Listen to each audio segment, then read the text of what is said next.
Hello everyone. Standard 11th में last में हमने हमारा जो सेकंड चैप्टर था सीसी का वो हमने कंप्लीट किया था। आज की इस वीडियो में हम हमारा जो न्यू चैप्टर है एसपी के सेक्शन का chapter number 2 company secretary start करेंगे। So let's get start.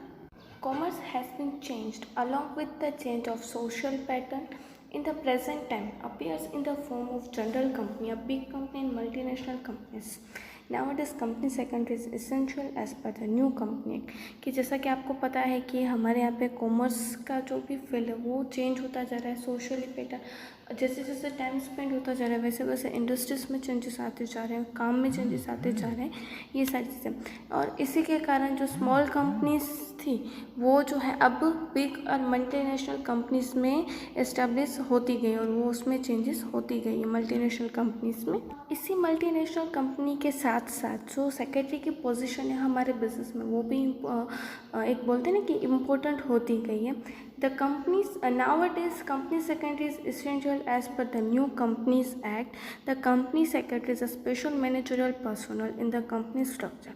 He has to manage company efficiently, effectively by achieving company act. New Company Act 2013 has given a special status to the key managerial personnel to the secretary. अब यहाँ पे हम बोल सकते हैं कि एक जैसे जैसे टाइम स्पेंड होता गया न्यू कंपनी एक्ट के अकॉर्डिंग सेक्रेटरी की जो पोजीशन है वो बहुत ही ज़्यादा इंपॉर्टेंट होती गई। जैसे जैसे अब हम सेक्रेटरी का मीनिंग बोल सकते हैं कि company secretary is a structural personal कि जो मैनेजरियल पर्सनल है इंपॉर्टेंट है हमारे बिजनेस के लिए। कि जब भी हम मैनेजरियल वर्क्स जो भी होते हैं वो सारे काम जो है वो कंपनी सेक्रेटरी जो है बहुत ही ज़्यादा इफ़िशिएंटली काम करती हैं और जो कंपनी एक्ट दिया गया उसके अकॉर्डिंग ही काम करते हैं। And by effectively observing the company secretary, new company act 2013 has given a special status in the key managerial personnel. की मैनेजरियल पर्सनल मीन्स कि एक टीम जो हम बोल सकते हैं कि हायर अथॉरिटीज़ की जिसमें कंपनी सेक्रेटरी को भी इंक्लूड किया गया है by the giving a more importance. अब यहाँ पे की मैनेजरियल पर्सनल में 5 पर्सन्स इंक्लूडेड होते हैं। यहाँ पे मैंने अपनी टेक्स्ट बुक में भी अंडरलाइन किया है, आप अपनी टेक्स्ट बुक में भी अंडरलाइन कर लीजिएगा।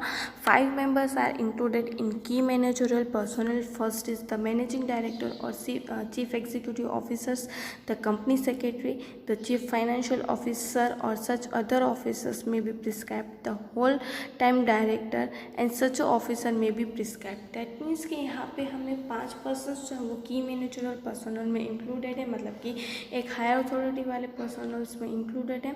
फर्स्ट इज मैनेजिंग डायरेक्टर और chief executive officer, second is company secretary, third is chief financial officers, fourth is whole time director and fifth is such other persons are described. Can be said that the company secretary has been second position in the KMP according to the company provision। कि यहाँ पे ये जो हमने list देखा उसके ऊपर से आप समझ ही सकते हो कि कंपनी सेक्रेटरी जो है उसकी पोजीशन कौन सी है, सेकेंड नंबर की पोजीशन है। मीन्स कि company secretary is a second important person to who are included in the company secretary. अब KMP में इंक्लूडेड दैट मीन्स कि company secretary is a very important person for our and any company. अब ऐसा company secretary हम कोई भी person की जब भी हम अपॉइंटमेंट करते हैं we will be a well qualified and he has a good qualities as a company secretary. So आज हम देखेंगे कि as a secretary company secretary के फॉर्मेट में कौन सी क्वालिटीज़ एंड क्वालिफिकेशंस जो है वो होना ज़रूरी है। यहाँ पे हमें as a qualities and qualifications जो है सेक्रेटरी की क्या है वो हमें दी गई है।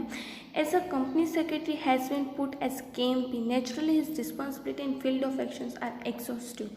To fulfill the responsibility properly, he has a must have minimum qualification as per the Company Act and extra qualification to fulfill the job satisfactorily in the company. अब यहाँ पे जैसे हमने देखा कि की मैनेजरल पर्सनल में सेकंड पोजीशन पे सेक्रेटरी है तो उसकी जो रिस्पॉन्सिबिलिटीज़ एंड ड्यूटीज़ जो है वो और भी ज़्यादा बढ़ जाती हो। एज अ जो हम रिस्पॉन्सिबिलिटी उसे असाइन कर रहे हैं तो वो असाइन करने के लिए उसके पास मिनिमम जो कंपनी सेक्रेटरी की क्वालिफिकेशन है कंपनी के अकॉर्डिंग वो होनी चाहिए और एक्स्ट्रा ऑर्डिनरी जो क्वालिफिकेशन है वो भी होनी चाहिए कि जो हम जॉब दे रहे हैं उसको जस्टिफिकेशन दे सके उस जॉब के लिए। अब यहाँ पे आपको डायग्राम दिया गया उसमें सेक्रेटरी की क्वालिटीज़ एंड क्वालिफिकेशन दी गई कि एज अ पर्सन कौन सी क्वालिटीज़ जो है कंपनी सेक्रेटरी में होनी चाहिए एंड कौन सी क्वालिफिकेशन उसके पास होनी चाहिए। तो फर्स्ट हम क्वालिटीज़ देख लेते हैं। First is good health, second honesty, attractive personality, intelligence, decision power, analytical capacity, energy and enthusiasm, loyalty, confidence, tactfulness and smartness, foresightness and leaderships। ये जो उसकी क्वालिटीज़ हैं। अब as well as a company secretary कौन सी qualification उसके पास होनी चाहिए। First is educational qualification, second is knowledge of accounts, third is knowledge of office administration, knowledge of meeting arrangements, knowledge of various acts, knowledge of economical and political affairs, knowledge of current affairs, excellent command over English and knowledge of foreign language, knowledge of public relation, knowledge of computer and other electronic gadgets etc। ये सारे उसके पास qualification होना ज़रूरी है। ये थी हमारी qualities and qualification. अब हम ये जो क्वालिटीज़ दी गई है उसे हम डिटेल में स्टडी करते हैं। जैसा कि हमने डायग्राम में देखा था, first quality is good health. As a company secretary is a chief administrative head, he has to work hard at different level, he has to face irregularities to fulfill this commitment he has to work hard and for that good health is essential, then he will not get tired, if he is physically fit naturally he will be a mentally also। अब यहाँ पे as a company secretary is a second managerial personal important, तो यहाँ पे उसे ज़्यादा से ज़्यादा काम करना पड़ता है। एज अ रिजल्ट उसको कहीं ना कहीं कितनी इरेगुलरिटीज़ फेस करनी पड़ती है, कभी उसे ज़्यादा वर्क करना पड़ता है। एज अ रिजल्ट उसकी हेल्थ जो है वो अच्छी होना ज़रूरी है। अगर उसकी हेल्थ अच्छी होगी तो वो ऑब्वियसली मेंटली भी फिट होगा। Second is honesty. The secretary is a key managerial personnel. He knows each and every matters of the company. So it becomes his moral duty to be honest. His good character and good habits will motivate other officers. He has to see interest of the company instead of his own.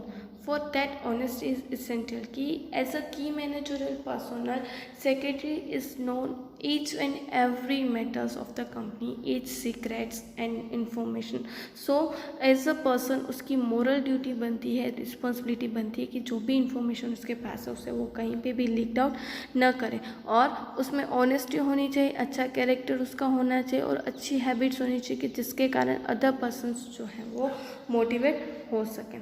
Third point is attractive personality. The company secretary has to work with the many people like shareholders, debenture holders, board of directors, government officers, employees, general public, etc. Moreover, he has to work with bank, government department and other specialized professional persons. For that his personality should be attractive and impressive to such a peoples। That means कि as a secretary उसे बहुत ही ज़्यादा लोगों के साथ काम करना पड़ता है। बिजनेस के अंदर ही हम देखें तो शेयर होल्डर्स है, डिबेंचर होल्डर्स है, बोर्ड ऑफ डायरेक्टर्स हैं, गवर्नमेंट ऑफिसर्स है, एम्प्लॉयज़ है, जनरल पब्लिक से, ये सारी चीज़ें। बट एज वेल एज उसे बाहर की जो आउटसाइडर्स है, बैंक है, गवर्नमेंट डिपार्टमेंट है, स्पेशलाइज पर्सनस है, प्रोफेशनल पर्सनस है, उसके साथ उसे काम करना पड़ता है। इसलिए उसकी पर्सनैलिटी भी अट्रैक्टिव एंड इम्प्रेसिव होनी चाहिए और अच्छे देखने लगे। मतलब कि हम ऐसे नहीं बोल सकते कि इनफॉर्मल वे में नहीं होनी चाहिए, फॉर्मल वे में ही सारी चीज़ें जो है वो होनी चाहिए। Fourth is intelligent. The secretary has to look after administrative function, business affairs, economical affairs, rules and regulations of the company act along with policy matters. To carry out these commitments, the secretary must be highly intelligent and sharp to tackle all these matters effectively and efficiently। That means कि as a secretary उसे सारे काम जो है वो देखने पड़ते हैं, administrative affairs, business affairs, economical affairs, rules and regulations, ये सारी चीज़ें, और as well as policy matters. इसलिए जब भी वो काम करे तो सेक्रेटरी की इंटेलिजेंस एंड शार्प थिंकिंग होनी चाहिए कि हमें कब कौन से डिसीजंस लेने चाहिए, किस तरह से लेने चाहिए, कौन से काम कब करने हैं, कैसे करने हैं, ये सारी चीज़ों की नॉलेज उसे होना ज़रूरी होता है। Fifth point is decision power. It is very difficult to take proper decision at a proper time for any matter. At the same time he is also very essential to take prompt decision for effective administration and to take advantage of available opportunity. If the secretary has quick power, then time resources energy can be save कि कोई भी person की सबसे important घड़ी कब आती है कि वो कौन सी सिचुएशन में कैसा डिसीजन लेता है वो। अब एज अ सेक्रेटरी हमें देखना है कि कब हम किस तरह से काम ले सकते हैं, कौन सा डिसीजन हम ले सकते हैं और हमारे डिसीजन से किस तरह की इफ़ेक्ट आ सकती है, और ये सारी चीज़ों के लिए क्विक डिसीजन पावर, इफ़ेक्टिव होना कोई भी सेक्रेटरी के लिए इम्पोर्टेंट होता है। 6th point is analytical capacity. The secretary has to be prepare contract agreement. For that he must have capacity to analyse different aspects of agreement whenever any administrative or executive problem occurs. He must have ability to unfold it and take prudent decisions. If the secretary doesn't have such a capacity, there will be a possibility of wrong decisions. कि as a company secretary उसे बहुत सारे लोगों के साथ contract करने पड़ते हैं, एग्रीमेंट करने पड़ते हैं, और इसी के साथ उसके पास अलग अलग नॉलेज होनी चाहिए कि किस तरह से कौन सी सिचुएशन में हमें एग्रीमेंट्स करने चाहिए, कब करने चाहिए, कैसे करने चाहिए।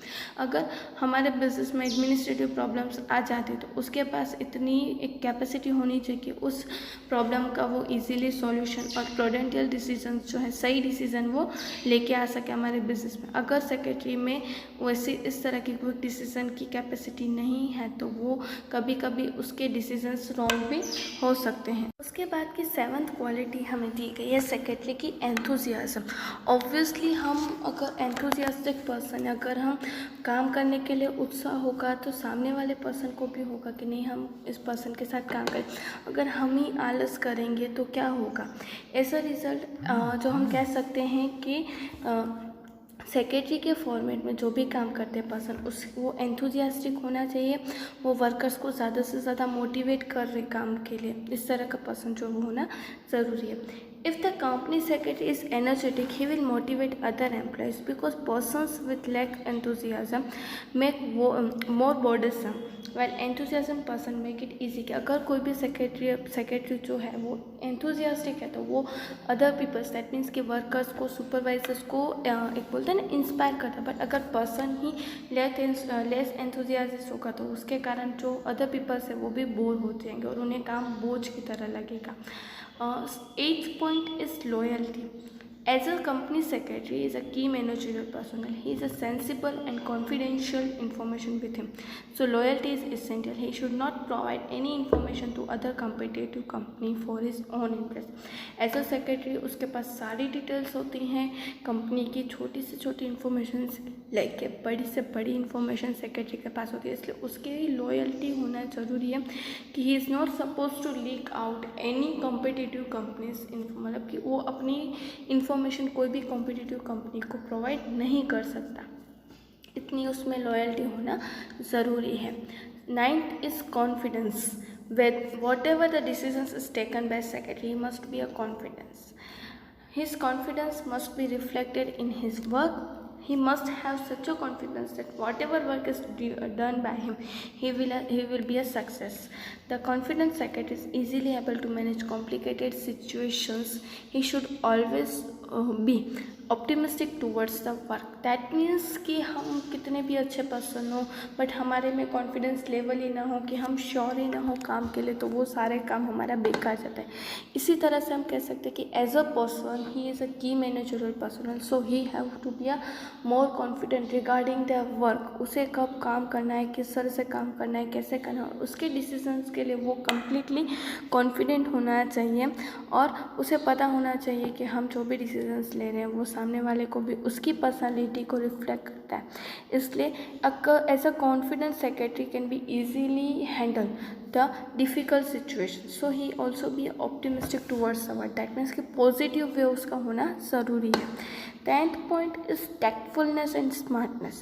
The secretary must have the ability to understand the complications of law complications of law. Tactful secretary turns tough situation easy. A smart secretary are going to take place.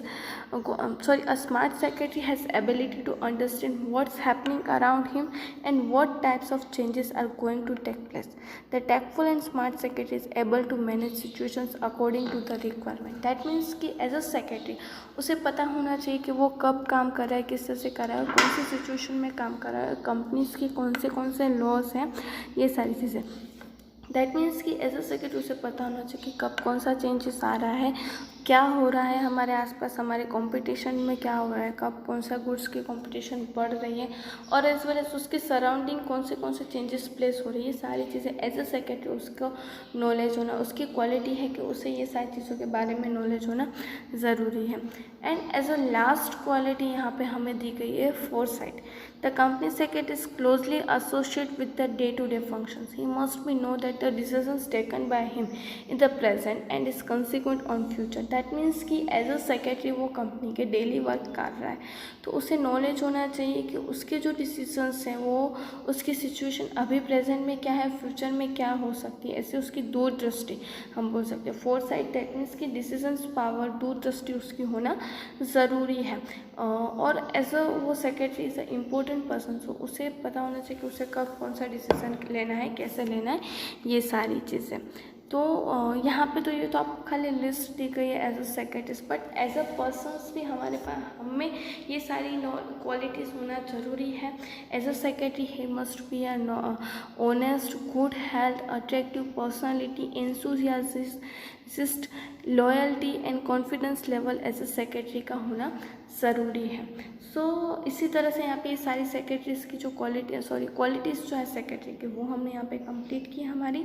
In the next video we will learn about the qualification of company secretary. As a company secretary which qualification he has to be acquired for his job. Thank you.